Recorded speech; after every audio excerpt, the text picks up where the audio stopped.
حدیث نبوی سیدنا عائشہ رضی اللہ تعالیٰ عنہ سے مروی ہے کہ رسول اللہ صلی اللہ علیہ وآلہ وسلم نے فرمایا، بے شک ایک آدمی جنتی لوگوں والے عمل کر رہا ہوتا ہے جبکہ وہ جہنمی لوگوں میں لکھا ہوا ہوتا ہے۔ جب اس کی موت سے پہلے کا وقت ہوتا ہے تو اس کی حالت تبدیل ہو جاتی ہے اور وہ جہنمی لوگوں والے عمل شروع کر دیتا ہے اور اسی حالت پر مر جاتا ہے اور جہنم میں داخل ہو جاتا ہے۔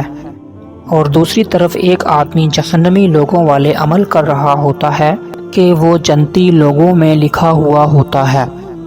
جب اس کی موت سے پہلے کا وقت ہوتا ہے تو وہ پہلی حالت سے منتقل ہو جاتا ہے اور اہل جنت کے عمل شروع کر دیتا ہے اور اسی حالت پر مر کر جنت میں داخل ہو جاتا ہے۔